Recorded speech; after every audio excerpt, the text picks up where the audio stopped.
Hello friends, today in this lecture we'll try to understand theory of island biogeography.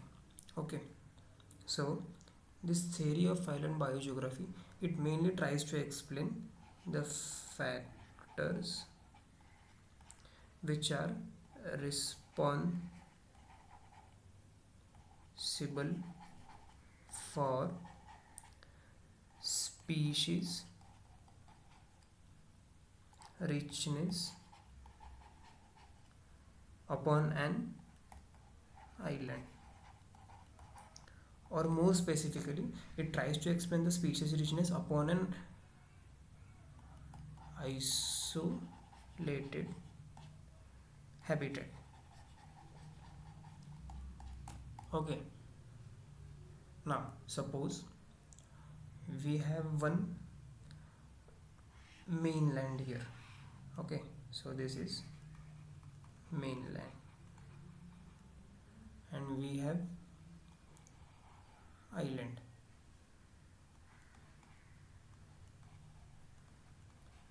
So this island is surrounded by an ocean and we have one mainland to its far left. So this theory of island biogeography, it essentially tries to explain uh, the factors which are responsible for the species richness of that particular island with respect to its mainland. Okay, now let us look upon the title of this series, which is island biogeography. So island in this context, island in this context not only means oceanic island but also means some other habitats. For example, for example uh, if you consider a river,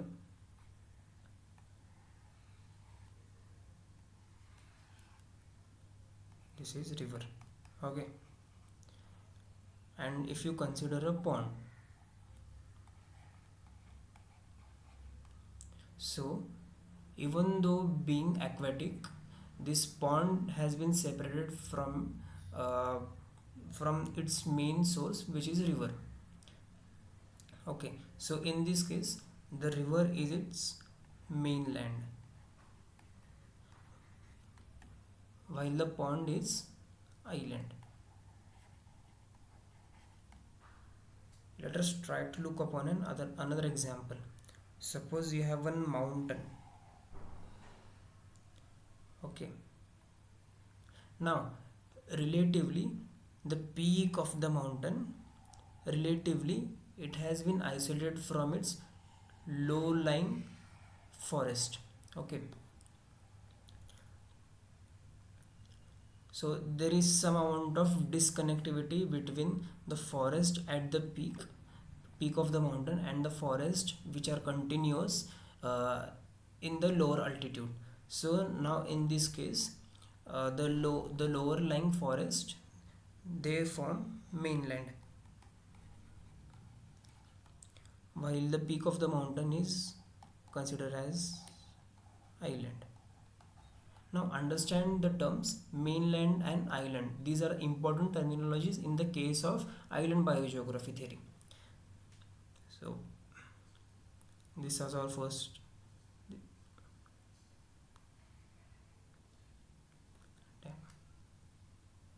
this was our first example. This was our second example.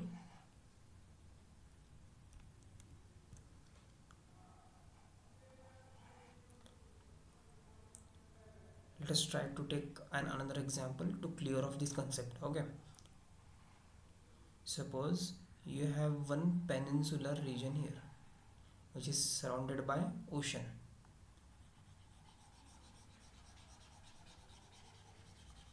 Now you have one island here in the mid of the ocean.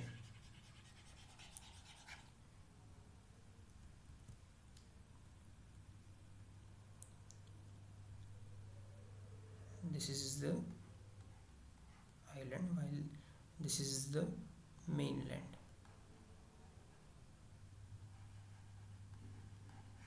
Okay, now this particular mainland and this particular island, even though both of them have terrestrial habitat, but still the island has been isolated from its mainland. Okay, so essentially if you see in all these three examples, we have one isolated habitat. In the first example, it is an isolated pond while the mainland is river. In the second example, we have isolated mountain tops while the low-lying forest are mainland. While in the third and last example, we have oceanic islands which are isolated habitats with respect to its mainland. So these are important terminologies in the case of island biogeography theory. Now coming to the next word, biogeography.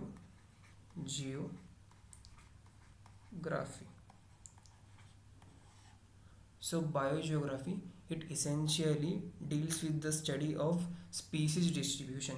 So it deals with the study of species distribution. Okay, so it deals with the study of species distribution and the underlying causes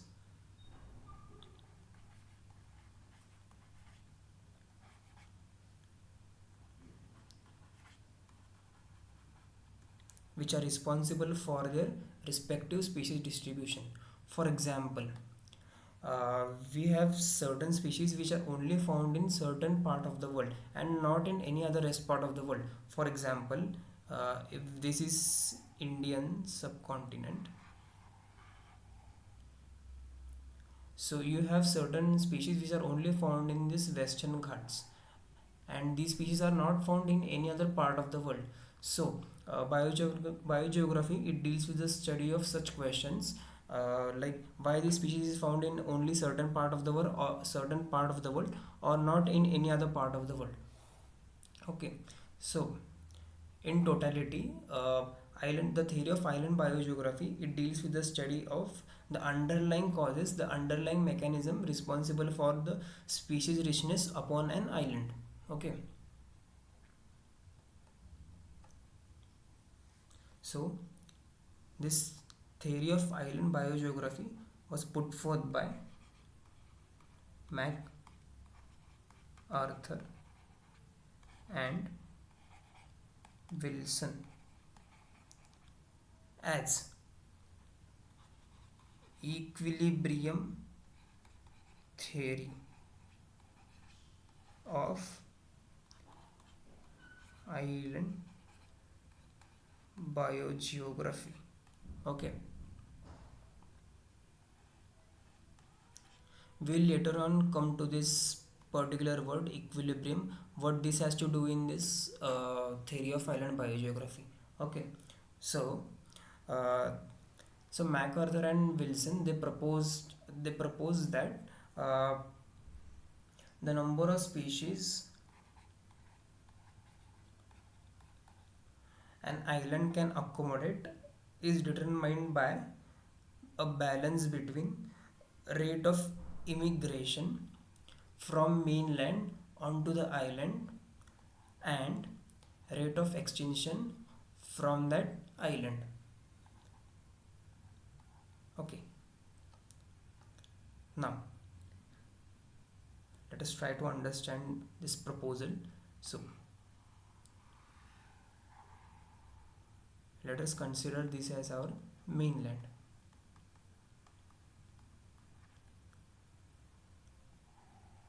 Let us consider this as our island.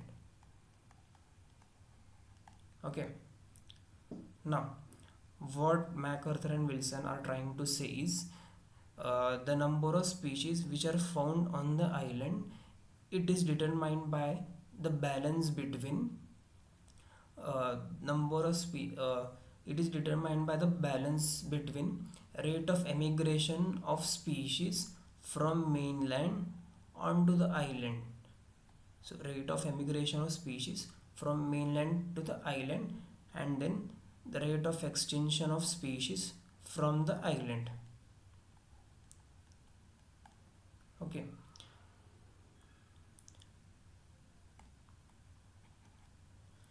when the rate of immigration is nearly equal to the rate of extinction of species on that island, then a stable equilibrium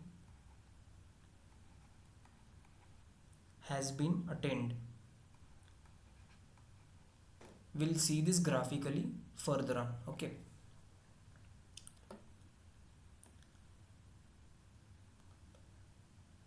Now let us see how exactly immigration and emigration, or more specifically, the rate of immigration and the rate of extinction determine the total species richness of an island. Now let us see first how rate of immigration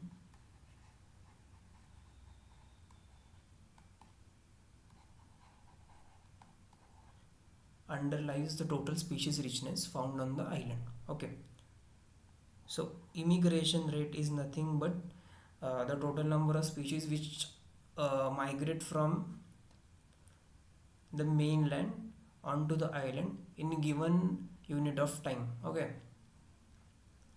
let us try to understand this rate of immigration graphically. So this is our graph.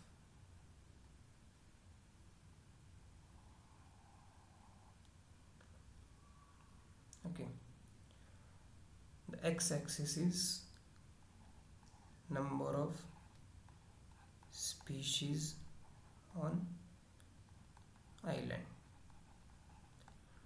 Don't forget our terminologies, what island and mainland mean in the context of island biogeography theory. Okay, while the y-axis is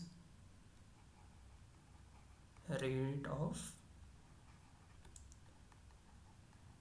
immigration of species. Okay, this is our origin, which is 0. Okay, now consider a scenario where an oceanic island has been formed just now, and and uh, and the island is empty in case of species. No species accommodate the island as of now. So the rate of immigration of species on that island, the rate would be highest when there are zero number of species, right? So as there are no species on that island currently, there would be availability of niche at its maximum. Okay, so the rate of immigration decreases gradually as the number of species on island increases until it reaches one saturation point. Okay, now we have one important assumption here, that each species on the mainland have equal dispersal ability. Equal dispersal, sorry,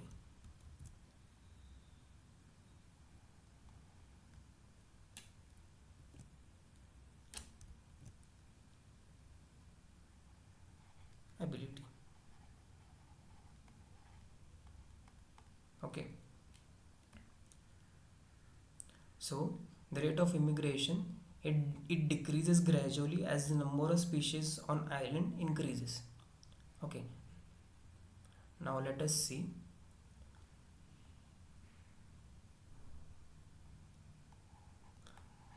how exactly rate of extinction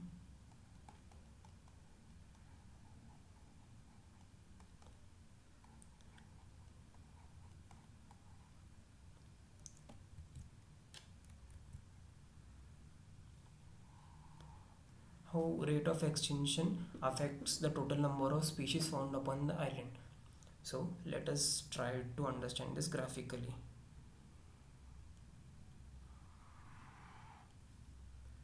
This is the origin of the graph. On the x-axis you have number of species on island, while on the y-axis you have extinction rate. Okay, So we have one assumption here that uh, each and every species upon that island have equal probability of extinction.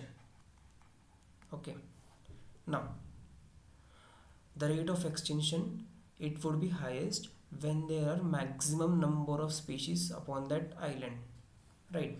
So when there are maximum number of species upon that island, so there would be uh, higher would be the chances that one or other species would go extinct, and higher would be the extinction rate.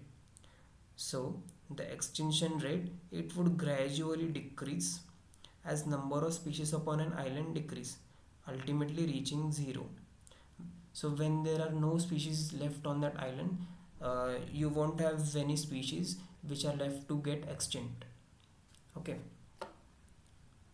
Now to try, let us try to understand uh, the equilibrium part in this island biogeography theory. Okay. To understand equilibrium, let us will overlap both these graphs of immigration and extinction. Okay, so let us try to overlap these graphs.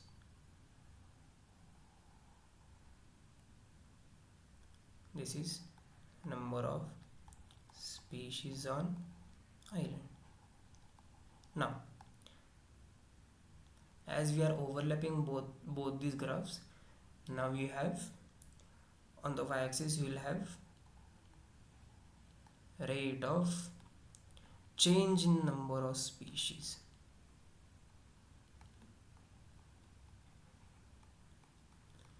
Rather it would be immigration or extinction. We'll just label it as rate of change in number of species. Okay. Now as we have discussed, the curve for immigration rate would be as follows, right? So this is the curve for immigration rate, while the curve for extinction, it would be something like this, ultimately reaching zero. Now you have an intersection point for both of the curves. Okay, now what's the equilibrium point in the context of this theory? The equilibrium point is a point on x-axis just below the intersection point.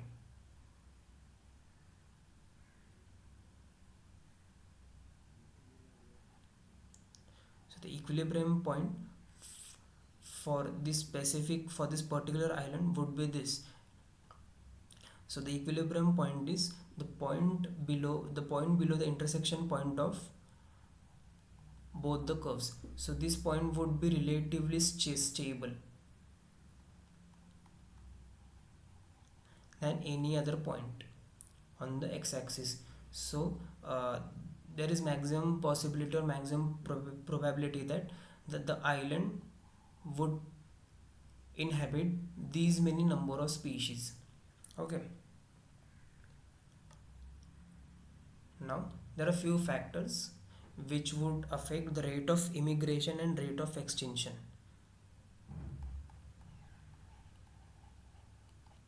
Factors affecting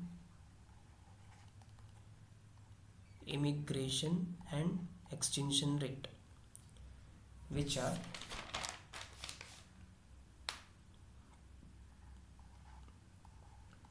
area of the island and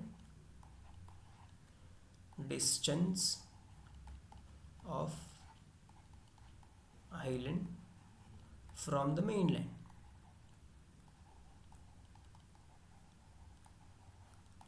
Okay, now let us try to understand both the factors one by one. So let us discuss area of island firstly. Okay, how the area of island would affect immigration and extinction rate. Okay, now consider this as the mainland,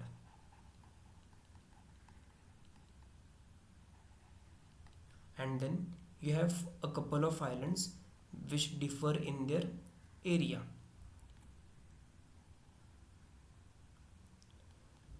We have two islands here and one mainland.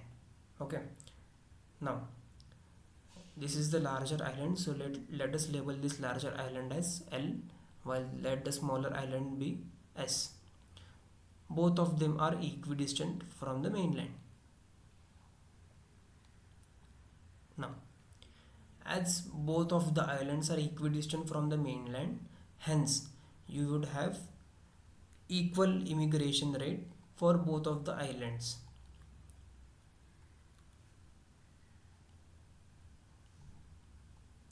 As both of the islands are equidistant from the mainland. Okay, now here comes the most interesting part, that is the extinction rate of the larger island. It would be lesser than the extinction rate of the smaller island. Okay, now let us understand why this thing happens.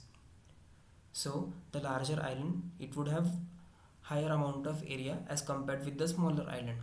So the higher amount of area, the larger amount of area, it would accommodate a larger population of species, a larger number of individuals of species than the smaller area. The larger number of higher the large number higher the number of species, higher the number of individuals you have, the lower would be the probability that the species would go extinct due to random events. Okay, so larger the area,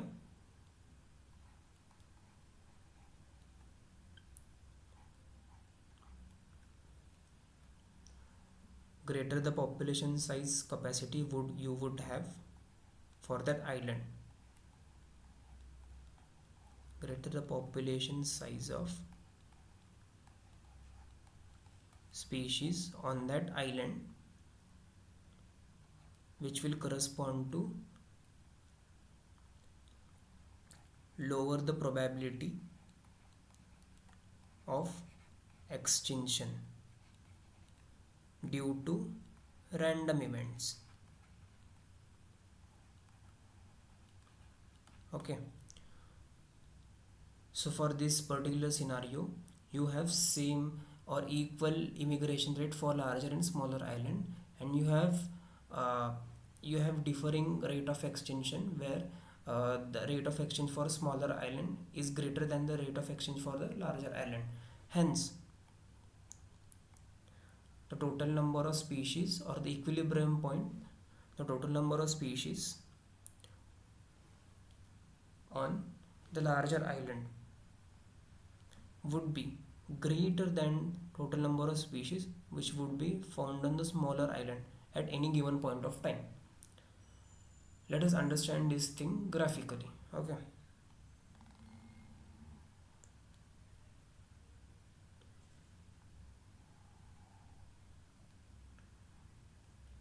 here number of species on island, and here you have rate of change in number of species.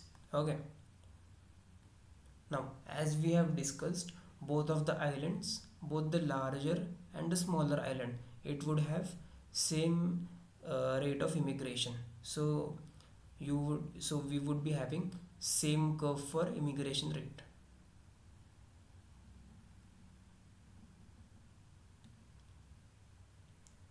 Immigration. Okay,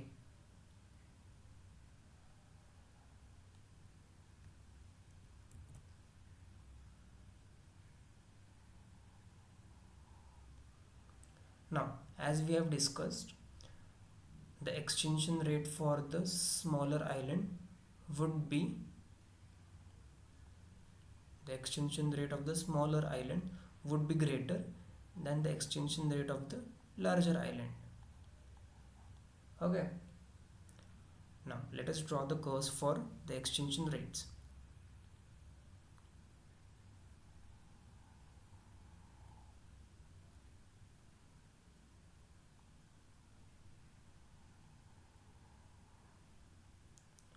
And now let us plot the equilibrium point for both of the islands. The equilibrium point for the larger island would be greater than the equilibrium point for the smaller island, right? What we have discussed here. Hence, at any given point of time, uh, the larger island, it would be having a greater number of species than the smaller island. Now let us try to understand how distance from mainland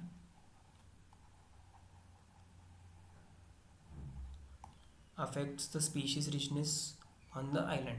Okay, so consider this as the mainland.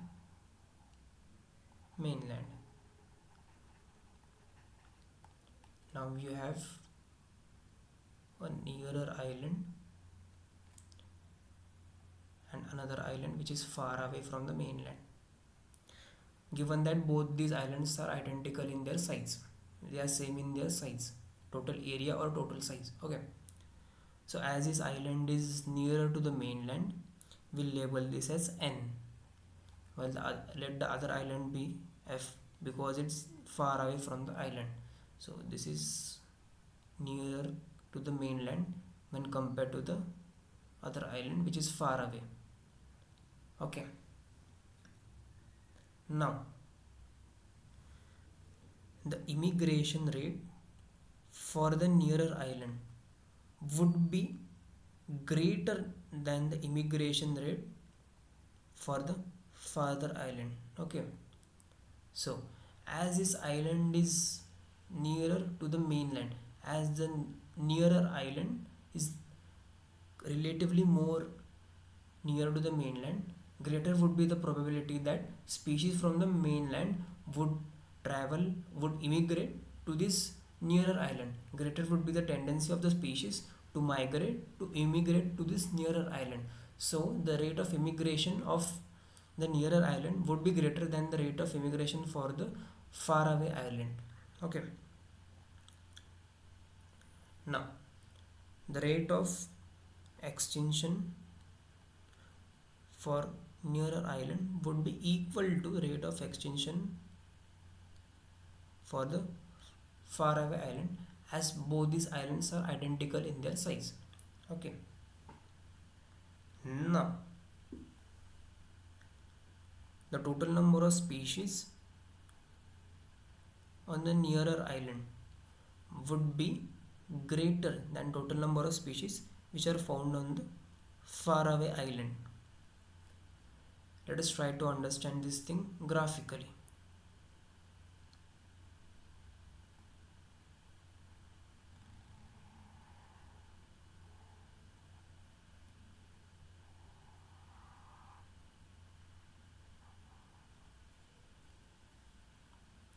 This is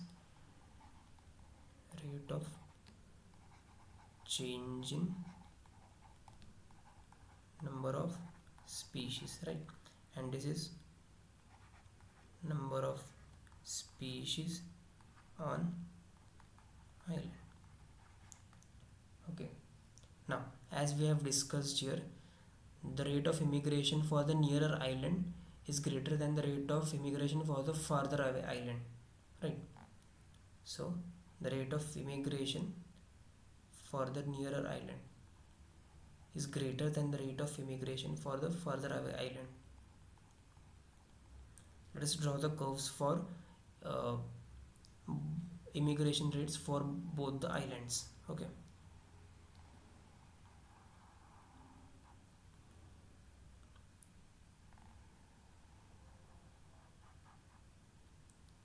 now as we have discussed here, the extinction rate would be same for both these islands as they have same area or identical area. Okay,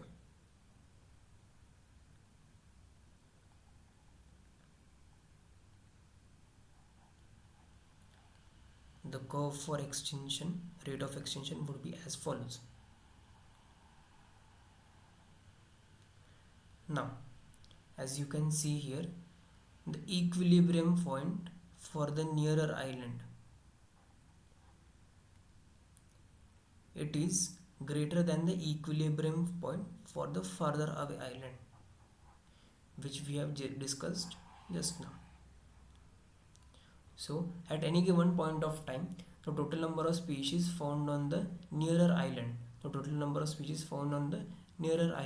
would be always greater than the total number of species which are found on the farther away island, right? So this was the theory of island biogeography, which essentially tries to discuss or tries to imply the factors responsible for species richness upon an island, or more specifically, it tries to determine the factors responsible for species richness upon an isolated habitat. So the factors which we have discussed so far are rate of immigration and extinction, and the area of island, and the last one is distance of island from the mainland, right? Thank you.